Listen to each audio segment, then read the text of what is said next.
Hello and welcome to our bookshop in Tring. I'm Ben Moorhouse. So we've got another author interview, and it's also our book of the month for December. It's Three Women in a Boat, and I'm going to be talking to Anne Youngson. It's a wonderful book. I'm halfway through it at the moment, and thoroughly enjoying it. So I do hope you enjoy the interview. Hello, Anne, and welcome to our bookshop in Tring. I say our bookshop. It's actually my home. Apologies for my backdrop. How are you? I'm fine, thank you. Fantastic. So I'm pleased to say that Anne Youngson is the author of what is our December book of the month. So Three Women and a Boat, and I'm midway through it. So well, there won't be any spoilers in this interview. Not because, frankly, because I don't want them, but I am deeply enjoying it though, and there's a whole heap of questions that I've got that relate to it. But firstly, Anne, tell me about yourself and your, because you've written two books now. What were you doing? Where do you come from, and what were you doing before authoring? I spent most of my working career in the motor industry, working for, it was British Leyland when I started, I think, and of course it went through umpteen different existences. And I actually I was working for Jaguar Land Rover, which is the name that even young people would now recognise as being a part of the motor industry. And at the point that I took early retirement, and when I took early retirement, I thought that I would take writing more seriously because I'd always written. I mean, it had always been my hobby to pen the odd short story, Yeah. but I'd never considered it as a. I mean, it was always. I suppose very deep within me there was always a dream that it might turn into a second career, but I didn't really have any expectations. So I just set about writing, and I wrote and wrote and went on. Took various writing qualifications, mainly to meet other writers, because it's really hard to know. It's really hard to judge your own writing. You tend to oscillate between thinking that something you've written a while ago and haven't read since is absolutely brilliant, and thinking that what you're writing now could not be more rubbish if you tried. And it's important to try and get some measure of reality over what you're writing. And the best way I found to do that was to meet other people who were writing and trying to write and succeeded in writing, and also to meet people who were professional writers who could actually make a judgment I could trust. And so that's what I did. And I was quite happy, actually. I was quite happy. So um, what were you doing at British Leyland? Were you I mean, I've noted the character of Eve within Three Women in a Boat. Were you a design engineer then? no, I actually have an English degree, but I did actually work in product development at Jaguar Land Rover, and in fact at one stage, because actually when the company was owned by Ford, the position I held did have the title chief engineer, which used to tickle me no end. But no, I did project management effectively. I did quite a lot of planning. I did sort of long range planning, strategic planning, but then I also ran project teams developing concepts, and on one occasion actually developing a vehicle through to production. Which vehicles can we blame you for, or praise you for? Well, the original Freelander was actually a concept. That was my greatest area. That was the most fun I had. Was together with a team of people, I came up with the idea of the original Freelander, and which of course was a major boon to Land Rover. Actually, I didn't actually deliver it into production. Somebody else did that, but I did come up with the original idea. So I can be proud of that. Wonderful. And then at Jaguar, what were you doing? Well, no, I never actually. The company is Jaguar Land Rover. The two combined. Okay. In fact, funnily enough, when I started, Jaguar was part of the company, and then it got hived off, and then it came back together again at the end. It's all far too complicated, far too boring, really, unless you're desperately interested in the motor industry. No, the thing is, I'm not really that much of a petrol head. I do own a weird, one weird vehicle, but I don't. No, I'm out to sea when referencing certain vehicles. But tell me what weird vehicle you own. I own a mobile cinema. It's a Bedford, actually. Thus I'm wearing a Bedford top. Oh right. It's a vintage mobile cinema designed by the government back in the 60s to train engineers. So they would have travelled around to engineering firms. It would almost certainly have gone to British Leyland. Yes. Assuming that's what it was called back in the 60s. Yeah. It had a whole heap of research and films behind it, and people would engineers would walk on board and have their sessions. We're not really interviewing me though about my cinema. That's a whole different event, which I'm sure we can do at some point. But there were 7 made and there's only 1 left, so that's its unique nature. But so I mean, you've managed brilliantly to forge a career after engineering, which is I can only be incredibly praiseworthy of. So you'd obviously written a number of things before you then came up with Meet Me at the Museum, which was your first book. Had any of those come to any kind of close fruition of being published as well, or what was the process to getting Meet Me at the Museum published? Well, I mostly wrote short stories, as I think because it was something I was fitting in around other things. So I mostly wrote short stories. So I did, I used to submit them to competitions, large and small, and so 1 or 2 were sort of published in anthologies or competitions, nothing that you would have heard of. I think 1 was actually on the Guardian, probably still is because they never clean it out. Though 1 actually ended up on the Guardian website. But after that, I did write. I wrote 2 previous novels actually before Meet Me at the Museum, and for both of them, but this is actually a measure of how much I was enjoying the whole life of writing, and I don't think I had quite enough push to get myself to publication, because I thought if I put all of my energy into getting published, it would stop me enjoying doing the writing. If it didn't work, it would stop me enjoying the writing. That's the only excuse I can come up with, because both of those I sent to an agent that I was introduced to when I was doing an MA, and in both cases she asked to see the whole thing. I sent her 10,000 words, as you do, and she asked to see the whole thing, and then she came back and said no, neither of these books was quite what she wanted to publish. And the agent I have now, of course, tells me that was because I was sending it to the wrong agent. but actually that didn't occur to me at the time, so I shelved those 2 and just kept on enjoying what I was doing. So what does your agent stroke publisher say now about those original pieces? I'm keeping them slightly under wraps because, of course, I want them to be interested in what I'm writing now, because I'm more interested myself in what I'm writing now. But I know I have them. If I ever run out of energy, I can pull them out of the bottom drawer. You're allowed to publish more than 1 book a year, though. I mean, I'm sure you could. I guess in the end, I'm very new to publishing. I only opened a bookshop just over a year ago, so I'm sort of feeling my way. Are there rules of thumb as to how many books you're allowed to publish? No, I don't think so. But of course, the publishers have a certain number of slots. They will publish a certain number of books a year, and so they obviously want to. I mean, if I was, I'm sure if I was Kate Atkinson, then they would be pleased to publish 4 a year. Because every one of them would sell. Or indeed David Walliams, who does publish, I don't know, exactly. maybe 1 a month, I think, as far as I can see. Exactly, and they know that they would sell, and they probably don't have to put an awful lot of publicity behind it to make them sell. But I think for the likes of me, they probably would want to string them out.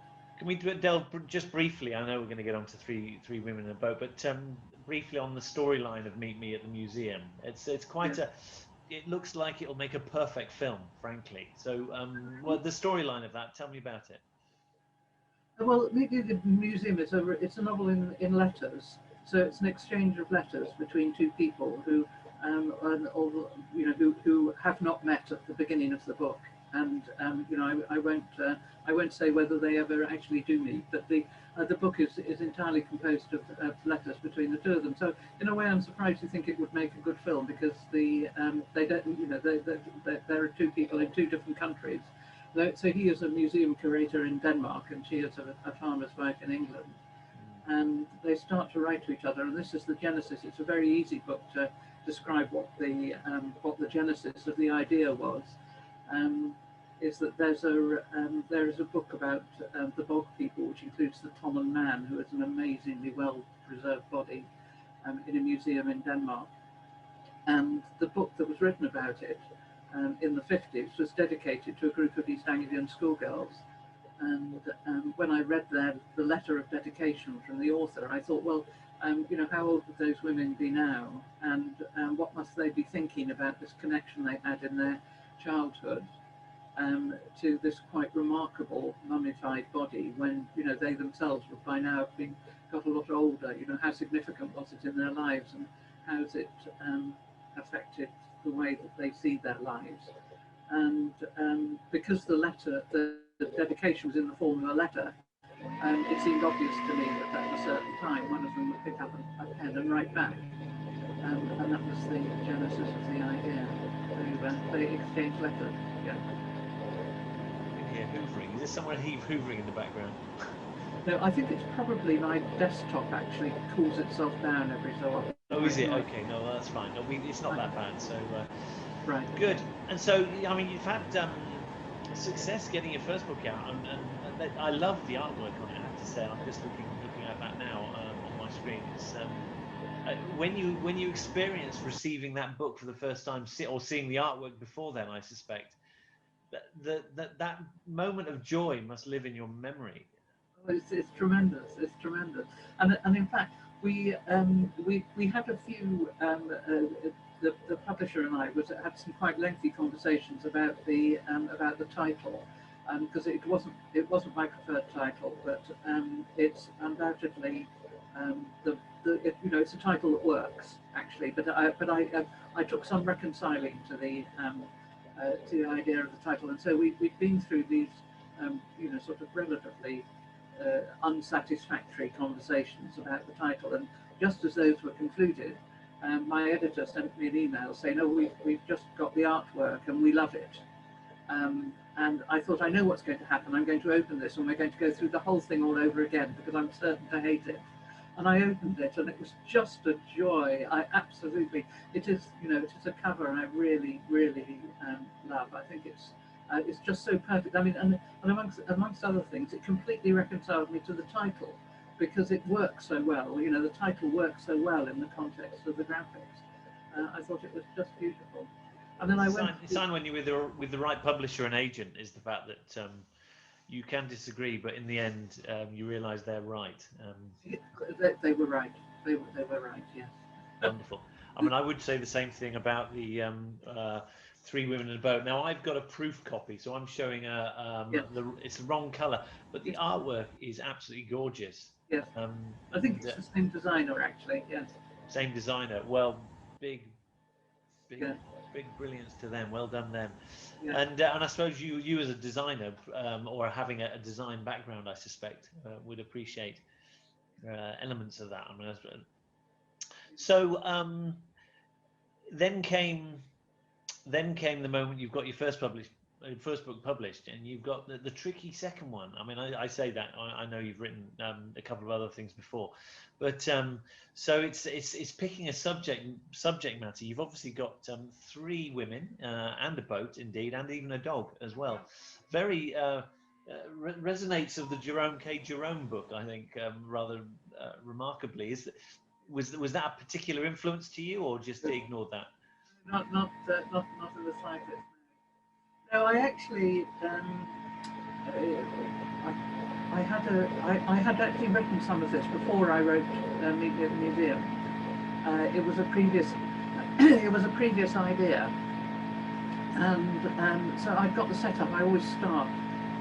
You know, what triggers a story in my mind is the characters and the situation.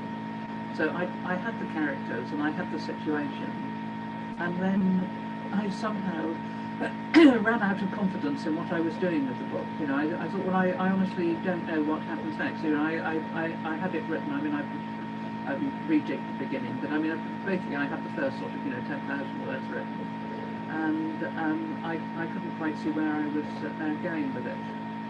So I put it to one side, and I was writing short stories anyway, because for the PhD I was doing a short story collection, and so I put it to one side. And then after Meet Me at the Museum, I had a conversation with my agent about what I should be writing next, and I said, well, and here's what I was writing. And as I talked to her about it, I realised that having written Meet Me at the Museum, I understand the kind of books that I want to write. Somebody asked me once in a reader event whether I had written the book that I always wanted to write. And I found myself thinking, well, I had no idea what book I wanted to write. But when I read, when I reread and think about Meet Me at the Museum, I thought I have been writing about all the things I want to write about. And therefore I now know what sort of book I want to write. And that enables me to go back to Three Women and a Boat and think, okay, I know what I'm doing now. I know what it is that interests me about these characters and what I want to explore through their journey on the canals, what kind of themes and where I want them to end up.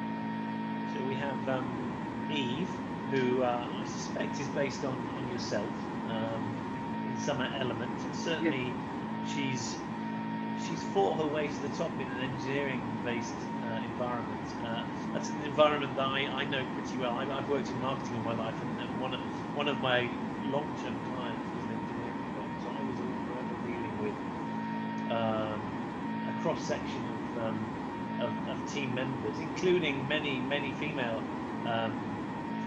designers and what have you. So environment I do entirely understand, and I also, that lovely messaging you had in the reception area, that's so classically sort of engineering marketing kind of spin, which honestly it makes me shudder to think about it. Yes, it's yeah. Obviously, I mean, there's huge varieties. There's huge variety in the types of character that you come across in engineering. But certainly in the field I worked in, it was almost exclusively male. Even the actual designers, the stylists, the car designers were almost exclusively male. You've obviously you picked up Eve at the most difficult moment of the moment she's leaving, or she's being escorted out, essentially, and that's a tough environment to pick up. That's not like the experience you had, is it? No. I mean, I chose to go. I mean, it was I find myself repeating continuously how lucky I've been in the time I was born and the time the time I worked through, because yes, I was able to leave with a with a lump sum and a pension, which meant I didn't actually need to work again, which in my 50s, I mean, it's obscene, really. I mean, the country can't afford to be doing that. They need people to keep on contributing an awful lot longer. Yes.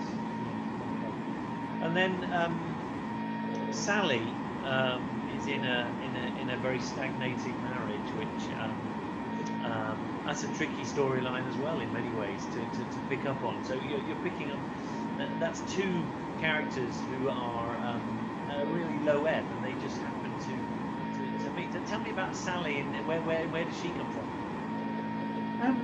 Well, I suppose that I feel I should say, I owe it to my husband to say we've been married for 43 years, so there's that aspect of Sally walking out on her marriage has got nothing to do with me. I think that Sally is much more like the female character in Meet Me at the Museum, actually, and I think what I'm writing about here is women who have somehow undervalued their lives. So they've taken routes through their lives which appeared to be the most that they could hope for, and at some moment there comes for some of them there comes a breakthrough which says, actually, this isn't enough. This isn't the way that I ever intended or thought I would be leading my life, and I feel that there is more that life has got to offer. And whatever age you are, I mean, Sally, I think I've got her in her 50s, which of course in today's terms is quite young, but and you know, whatever age you are, there's always the possibility, if where you are is not satisfactory, you should recognise the possibility of making changes. And so that's what Sally represents for me. Yeah. I'm pleased that you wrote in the hairdressing scene, because I think that I think what that demonstrates is a reflection on whether or not what she's doing is right or not, or whether the right kind of behaviour. Sort of, because I mean, I read it as a man, obviously, and I felt, you know, a little uncomfortable at it, and so I was reassured that the hairdresser had a similar reaction to mine. Yes. In many ways. Was that purposeful? Yes, exactly. Because you know, there are schools of thought which says, well, you know, this is you know, guarding against the grass always being greener, I suppose. Yeah. In many ways, you know, Sally's as you know, in the end, it takes two to tango, and the phrase "grass is greener" is a tricky one. So any reflection on that marriage is as much Sally's fault as it is her husband's, I suppose. Yes. Yeah. Yes, exactly. And there is yes, hopefully that by the end of the book you will have understood a bit more about the way these two characters were together, and whether you know, and both of them actually have the opportunity to try and understand whether or not it was right for either of them, whether it was right for both of them or right for either of them. Absolutely, but I think the husband recognised the fact that what Sally was looking for was perhaps a bit of excitement in her life. Yes. And the idea of giving her that freedom, he entirely encouraged it, which I think was it's a lovely little segment, which I'm looking forward to sort of unfurling through the rest of the book. Yeah. And finally, Anastasia. Tell me about Anastasia. Where did she come from?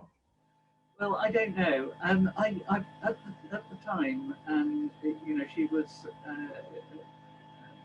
was a contrast. Obviously, I wanted somebody who lives and had always lived on the canals, and there's some pretty strange characters who live on the canal. So I started off by you know, thinking of her as she walked down the towpath towards me in the first draft. She was just a strange character, but I discover as she unfolded herself through the writing, she does actually share some characteristics with a very, very dear family member who unfortunately died last year. But she had the gift of being kind without being sentimental, and I think that's it's that aspect of Anastasia's character where actually she can be extremely caring without apparently being without being obviously kind, which you know, wonderful, wonderful. And the narrowboat. Are you experienced on barges and canals? I've had a number of holidays on canal boats, and my sister lived on one for 4 or 5 years. She and her husband just toured around the canals. When they retired, that was their opportunity to reinvent themselves, and they reinvented themselves as canal boat dwellers, for as long as their health allowed them to do that. Yes. You know, I had quite an insight, and so my sister, the book's dedicated to her. My sister was obviously extremely helpful in making sure I hadn't dropped any clangers in the because you know, people who know about canals really know about canals. Is she no longer on a barge then? On a canal? No, she's been forced into off the canal. She missed the luxuries of a home, which I think the romance of a canal boat holiday. I mean, I've done a few in my youth, but and there's an urge in me to do it again at some point. But get out there and do it again. Yeah. Yeah, I think. Yeah. Oh, the discomforts are yes. I mean, they're not. Yes, the discomforts in winter are pretty extreme, actually. Brilliant, brilliant. We've only got a few minutes left, a couple of minutes really. But can I ask what's next, and what have you got another book? I mean, I know you've got a few written, but what's the next one, number 3, that's going to come out? Yes, I'm planning to deliver number 3 to the publisher at the end of this year, and it will be slightly different. This was an idea. This was an idea that, you know, if you randomly read and you come across it, somebody else's story that I came across, or the hint of somebody else's story, and which I wanted to write for a while. But it's quite it's not actually contemporary, so you know, it's not it's not particularly historical, but it isn't actually set in the 21st century. So it's a stretch for me to try and think myself into a bit of historical fiction. That's going to be our January book of the month, is a historical fiction called The Smallest Man, which I'm very excited about as well. So. Listen, thank you so much. Now, I do know Anne will be joining our book club meeting at the that'll be the first Monday in January. So obviously everyone can pick up her gorgeous book in the shop, and then join us. We've got a lovely solid crew of regulars who always who are getting our book club book of the month every month, and the meeting up is becoming a bit of a routine for them, and it's wonderful to meet lots of new people as well. So thank you so much for your time, Anne, and I will be in touch about the meeting in early January. Have a great Christmas, and I hope you and Transworld sell lots of copies of Three Women in a Boat, and so thank you very much for your time. Yeah, thank you. Nice talking to you. Massive thanks to Anne for that wonderful interview. So, Three Women and a Boat is available in our bookshop. We've got signed book plates as well. Give us a call on 01442 827 653. All other purchase blurb is available in the text below this video. Thanks ever so much for joining us, and we'll see you next time.